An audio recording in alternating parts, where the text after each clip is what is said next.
Hi there, Jody. Welcome, Stampin' Piece friends. I'm Mary Knabe, coming to you live from my Stampin' Piece studio in Westerville, Ohio on this Tuesday, January 13th, 4 p.m. Eastern Time.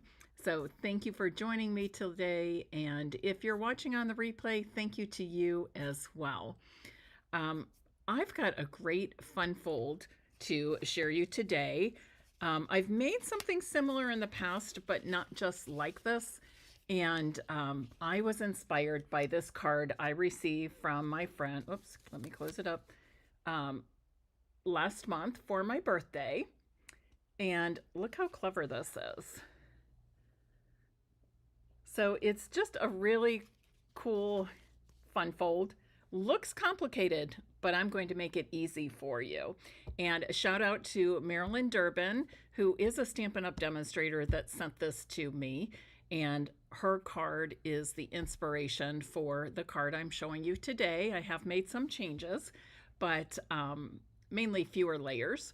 But I think you're going to love it. And if you're looking for a Stampin' Up! Demonstrator in the Pekin, Illinois area, reach out to Marilyn Durbin because she may be able to help you. So let's get started right away. My card today, while using that same fun fold layout, I'll be making a Valentine card or a love card, not necessarily even Valentine's Day. But I'm going to use some of the designer series paper from the Love Notes DSP pack. Okay, and I'm showing you the front and back sides of each. Whoops, that'll be that. This one, you can see it has reds and pinks, but it also has some purples and blues and greens, making it even more versatile than just for, oops, no, I'm in the right place. Rather than just for Valentine's Day. It is something you can use throughout the year. And if you noticed, many of those pieces of designer series paper had sentiments printed on them. So it makes for really quick and easy card making.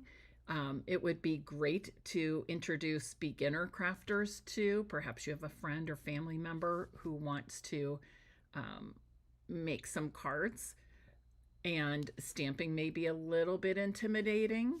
Well, guess what? Stampin' Up! Took care of it for us with the Love Notes DSP. So this is the card I'm going to be making with you today. And I'll show you step by step how to do that, including cutting and scoring the card base. And then at the end, after I've completed the demonstration, I will show you another card made with the same fun fold and the same Love Notes, or a different sheet of Love Notes DSP. So I'm starting with a piece of cardstock that measures 8.5 by 11 inches, but I need to cut this down on both sides. So while it's in the horizontal position, I want to cut at 10 3/4. Okay, so I'm just cutting off a strip there, 10 1/4 inches. Then I'm going to turn it to the vertical position, and I'm going to score it at 8 inches. Okay, so in the horizontal position, 10 1/4 inches, I took off 3/4 of an inch. In the vertical position, I needed it to be 8 inches wide, so I took off a 1/2 inch. Okay, now I'm putting it back in the vertical position, in the horizontal position, back in the horizontal position. So now I have 10 1/4 by 8 inches. And I need to score this at 5.5 inches, turn it back to the vertical position, and I'm going to cut it at 4 inches. So the completed card will be 5.5 by 4 inches. So not quite the 5.5 by 4 1/4 inch, but you can still mail it in the same envelope, all at that. So you have these two pieces, okay? Now I'm not quite finished with my trimmer yet because I need to do some scoring. But you're going to fold each of these pieces, and these two pieces, you need both of these pieces to make the card base. Okay, you're going to fold these so that the 5.5 by 4 is in the middle or on the bottom, and then the smaller flaps get folded to the front. One fold, the fold of one piece, or I should say the piece, one of the pieces you should fold so that the score line, the fold, is on the left. The other piece, the fold, should be on the right. So if you're making this with me or later watching this video and making it, this is how it should lay out. Okay, 5.5 by 4 inch pieces stacked like this. And then the smaller flaps on the top panel, it's going to be on the left. On the bottom panel, it's going to be on the right. Okay. Now I'm going to flip over the bottom one and use some multi-purpose glue.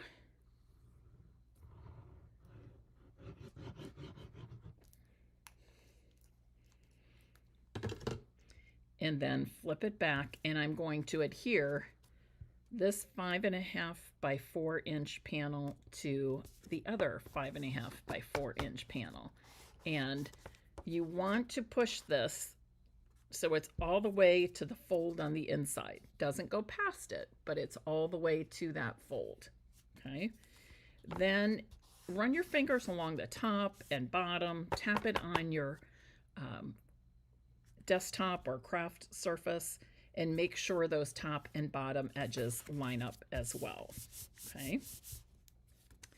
Now, this is where the tricky part comes in. It's not that difficult, but just follow along with me and do step by step. Take it slow. And imagine, I'm going to lay out the sample here.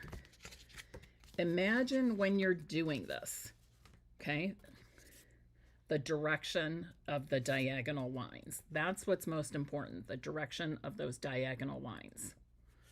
Okay, so to do that, I'm going to need a pencil and my ruler, and from the left fold, I'm going to make, oops, didn't really see that.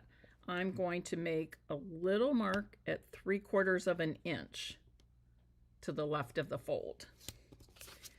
Then I'm going to go to the bottom of the attached panels, and I'm going to go 3/4 inches to the right of the right fold and make a little notch. Okay, let me say that again. So here I'm going 3/4 of an inch to the left of the left fold. Then I'm going 3/4 of an inch to the right of the right fold and making a little pencil mark.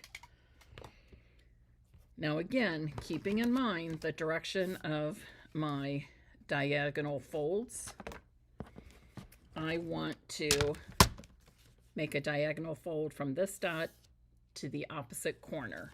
Okay, and you might need to fold that one panel in, but I'm putting my pencil mark in the opposite fold. Okay, the pencil mark to the opposite fold. Both of those are, or opposite corner, pencil mark to opposite corner. Both of those points are sitting right on top of my cutting and scoring groove of my paper trimmer. And using the scoring tool, the scoring blade, just go back and forth over that. Okay. Now I want to mimic that over here, but I'm going to go from the top corner, top right corner, to my pencil mark this time. So again, my pencil mark and the opposite corner are lying right on top of the cutting and scoring groove. And give that a nice score line. And now I can put my paper trimmer away. And I'm going to give each of these folds a good crease by burnishing right onto the score line. Notice that I was trying to make sure that the bottom edges of both pieces lined up nicely. Okay. And I'm going to do the same thing here. I'm going to have to turn it upside down for me. Making sure those two edges are lined up nicely, and then just go along that fold with my bone folder.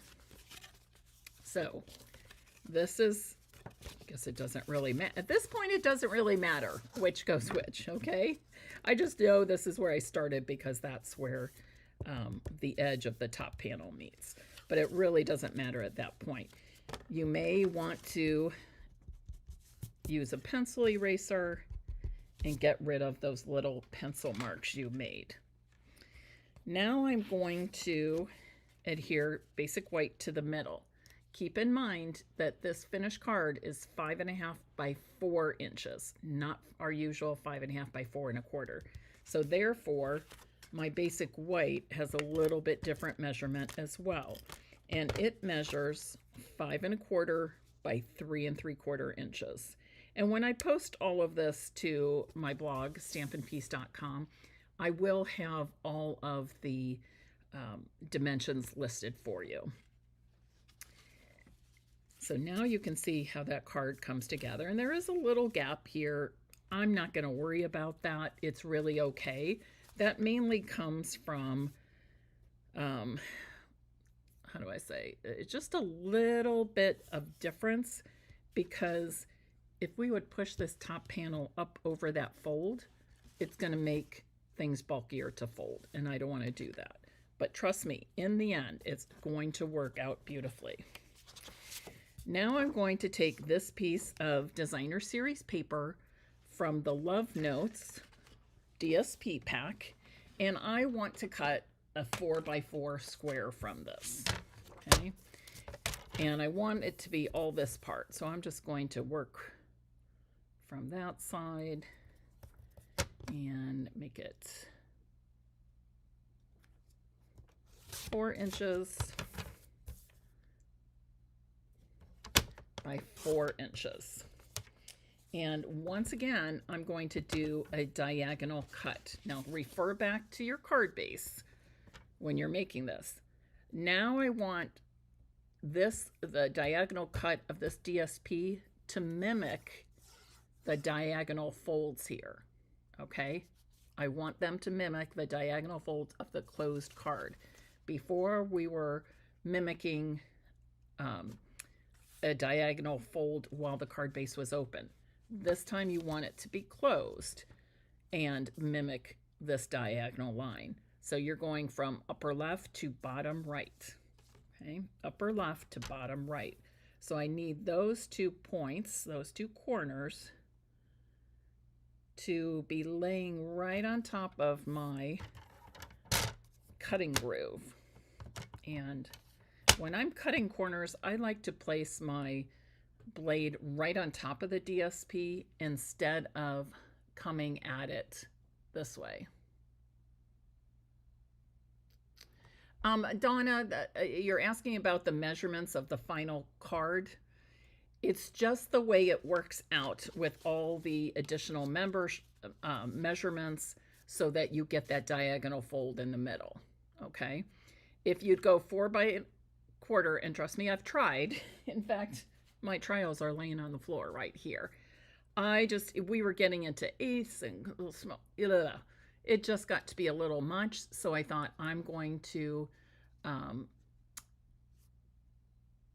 keep it the same as the measurements that were used on, on the card Marilyn sent me, okay? It's just a little bit of a variation, but yes, the final card is 5.5 by 4 inches, okay? 5.5 by 4, so just a 1/4 shorter. And it's just the way it works out with all the other measurements involved. Okay, just makes it much easier to end up with that, the two triangles to form the square in the middle. Okay, so 4x4 DSP, I'm cutting from the top left to the bottom right corner. I'm starting on top of the DSP and cutting in both directions.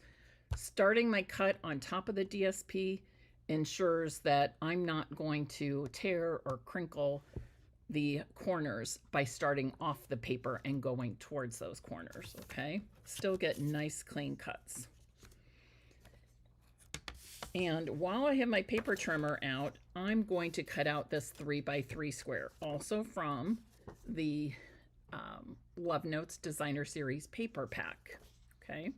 You can see the front and back of each of these is very similar, but different enough that you can use each side for different purposes, which is kind of cool. So I'm going to be using this Love You More square, so I'm going to cut that. And these squares are 3 inches by 3 inches, so basically just cutting right along where the squares meet, the different squares meet, okay?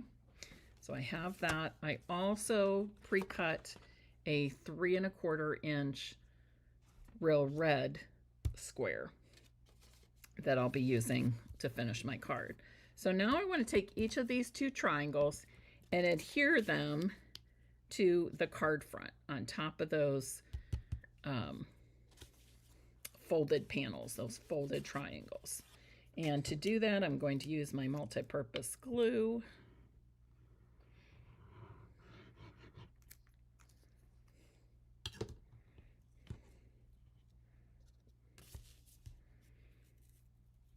And when I do this, when I do this, I'm trying to match up the two short sides. We'll say the two short sides of the triangle. So the top and the right edge on this panel.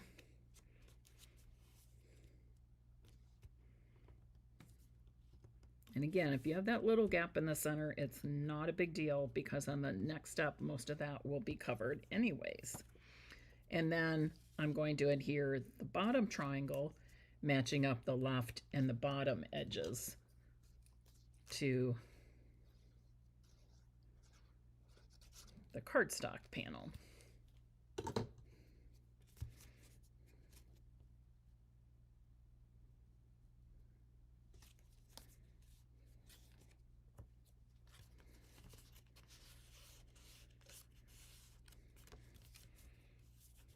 Using the multi-purpose glue allows us time to slide our pieces just a bit if we need to. So this is what I have so far. Okay. Then I'm going to take this 3-inch square and I'm actually going to put my dimensionals behind the 3x3 DSP squares and then attach it to my real red 3 1/4 inch square. Sharon, yes, so pretty for your granddaughter. I know, having grandchildren, like, I only have one grandchild, but I am telling you, it changes your life. It changes your perspective. Every time I see a new catalog, my eyes now go to things that I may have not have chosen before, or maybe if I thought, oh, that would be fun for kids, didn't necessarily buy it. But now I look at products and I think, oh, that would be great to make a card for Riley. And then, of course, all the holidays and all the stuff. You get it, right? So now I'm going to just adhere this. And there will be another step using DSP, so don't think this is the end. And of course, we'll have to embellish a little. But I want to put my adhesive just on 1/2. And I'm doing the left triangle of the DSP cardstock layers, okay? So thinking about where You really want to think about this, where my adhesive is going. And I'm just going to draw a line, not quite halfway, because I don't want it running beyond in past the fold at all. I'm going to hold my card flat or closed. And the easiest way to center these layers on top of the other DSP square that we cut in half is to put the opposite corners right into the groove line that you see from the card base folds, and then just press down. And just like that, we have our card base nearly complete. I say nearly because I'm going to add a couple of strips of DSP. I need these to measure a 1/2 inch by 4 inches. So I'm cutting 2 of these, 1/2 inch by 4 inch. You could use a coordinating DSP as I am, or a different color cardstock, or you don't have to add any strips at all if you like the look of your card at this point.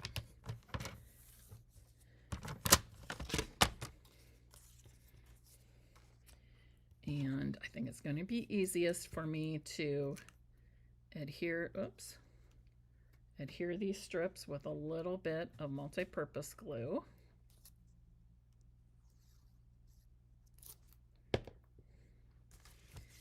And they are cut 1/2 inch wide.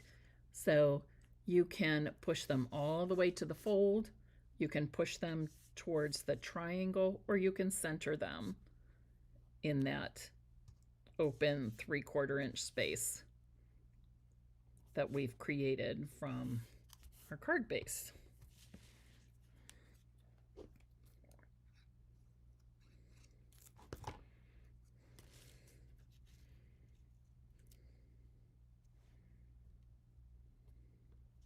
I love that we got a Valentine paper pack that can be used throughout the year, not just for Valentine's Day.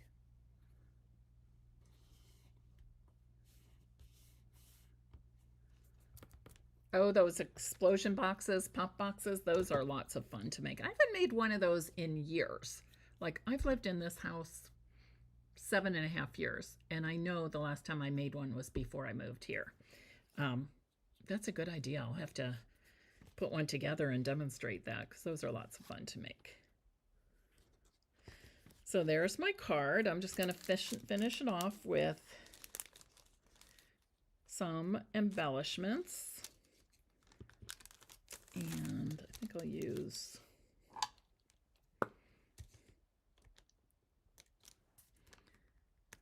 the small iridescent pearls. Or maybe 2 small and a large. How about that? And there is my finished card, Love You More. And I love the way it turned out. Just fun, not at all difficult to make, Donna. You just, oh, you're talking about the peekaboo box, the pop box, the explosion box. Really not. But I guess it would be helpful to have a demonstration, right? I'll have to add that to my list of things to show. Now, how about another? So what do you think? Do you like the card? Do you like the designer series paper I've chosen? How about the fun fold itself?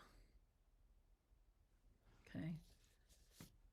Oh, yes, this would be perfect for giving with a gift card. Lots of fun.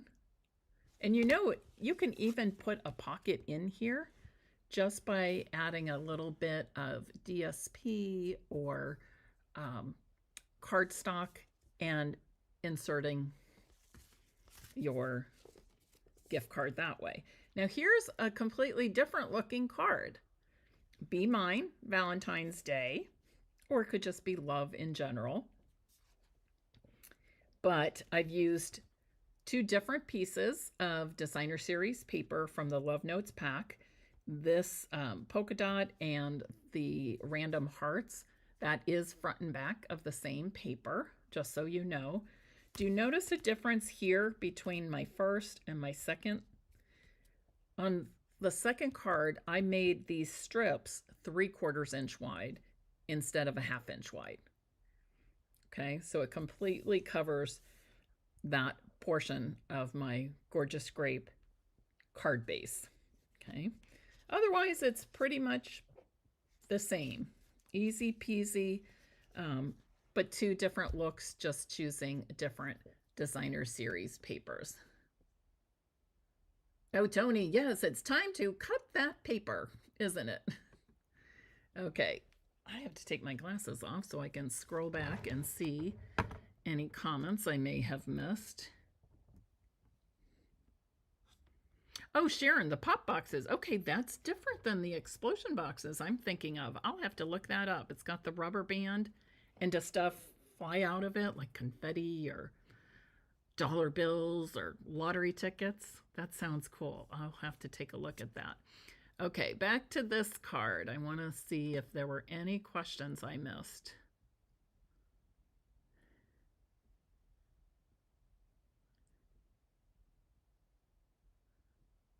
Oh, Donna, I'm excited to hear you're going to use this template for your husband's Valentine card. We talked about giving to grandchildren. Donna, you have 7. Yes, doesn't it? Card making has taken on a whole new meaning when you're making cards for grandchildren.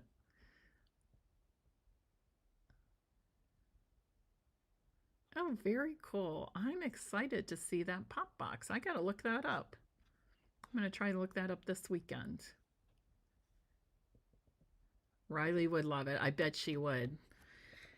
Okay, so that is it for me today. I hope you enjoyed today's demonstration of this Fun Fold Love Notes card. And it is a really busy first half of January. Last week, I spent some time at Emily's down in Cincinnati. I went on Wednesday afternoon. And Thursday, I attended a wellness retreat, I'll call it, from 9 to 2. And it was hosted by somebody I know, but I haven't seen in a very long time. And it was just a really, really nice day to devote to myself. And I met some wonderful people and reunited with a couple of friends. And then I made dinner for Emily. I tried a new recipe. I should post the recipe. She was so impressed. If you know me, I don't cook. I don't really like to cook. I can, but I don't really like to. And living by myself, especially, I don't anymore. But I found a recipe for like a skillet pasta dish that I wanted to try. And so when I got to Emily's on Wednesday, I made that for her for dinner. Thursday, we had the retreat. What did we do? First, I had the retreat on Thursday. I don't remember what we did. Oh, we finished watching Stranger Things. Ooh, that's a series I never thought I would like. I got sucked in and I loved it. Maybe just because it's so different than anything I've ever watched or the types of books I read, but I really, really enjoyed it. Friday I worked while she was at work, but it was sunny. It was warm in Cincinnati. We're talking like mid to high 60s. It felt like spring. So I got out and took a walk. And then when she got home, she drove me past her new house. She's in the process of buying a house. She closes on it tomorrow. So she'll be moving in the next few weeks. And then Saturday, we did an AR workshop that was that I gave to her along with dinner out for her birthday, which was in November. So she and I had a really great day, a great weekend. I came back on Sunday and I've been working like mad because I'm leaving again Thursday afternoon to go back to Cincinnati to host my Creative Escape Weekend Friday through Monday. And I have 53 people this time. So, yeah, it's a little bit crazy, but you know what? It's a good crazy. um, being busy can have its benefits. And in some ways, being busy is a good problem to have, right? But here's a reminder: take some time to pause for peace. I had so much going on, and I still have a lot to do, but I just got to a point where I was like, I need to take a walk. I need to take a walk. I'll get my walk in before 10. I'll get my walk in before 11. Before I know it, it's 12:08. And I'm like, but I've got so much to do. And you know what? No, we need to make time for ourselves. So I bundled up, got in a 1.5 mile walk. It felt so good. It was windy and it's getting colder here. It's been pretty cold this week. And later today, we're getting a rain snow mix. But just being out in the fresh air, we had peaks of sunshine today. I did walk yesterday too, and it was sunny. But please, please, please take some time to pause for peace, to calm yourself. It doesn't have to be a walk outside in the cold like I had today. It could be a minute, a deep breathing. It could be calling a friend and just taking a few minutes to chat and catch up. It could be going up and down your stairs one time. It could be laying on your couch with your eyes closed, just being quiet and still without any distractions. But I've really been working hard on keeping myself balanced. And these little pauses of peace during the day make a difference. And whenever I say I can't or I don't have time, I stop and ask myself, is that really true, Mary? And usually it's not. Usually I can, you know, the half hour, 20-minute, 30-minute walk is not going to make me less busy. And it's probably not going to keep me up too terribly late either. Or if I just need a few minutes to breathe, close my eyes, whatever, these things I have found make me much more productive than I'm working than when I was telling myself, no, you don't have time to take care of yourself. So, PSA for the day: pause for peace, take care of yourself. Thanks for joining me. Well, Donna, not only do I deserve it, everybody deserves it. We all deserve it, right? To take care of ourselves and feel good. So whatever we can do. And if you have ideas or would like to share how you pause for peace, I'm always interested in hearing those as well. I started off by thinking I need to tell you, I may not be live on Thursday. I'm hoping at the very least to have a video that will premiere for you at 2 p.m. on Thursday if I can't be live. And if you don't see that, please give me a little grace. It's just a really hectic time.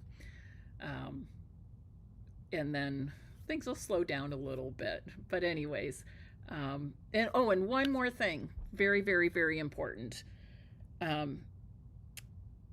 There is a little boy, Cass, who is in desperate need of prayers. He and his family, has another bout with cancer. He's about 12 now, and he's been dealing with this cancer journey for over 3 years, maybe going on 4. And unfortunately, the cancer is back, and his family is trying, his family and his medical team are trying to get Cass into a trial or a research treatment at St. Jude's. But this little boy has been through so much, and life can really be unfair sometimes. So please pray for Cass, his family, his medical team. Send positive thoughts, vibes, whatever you do. Please keep him in your thoughts and prayers. All right, everybody, enjoy the rest of your Tuesday. I look forward to sharing again with you as soon as I can. Bye-bye.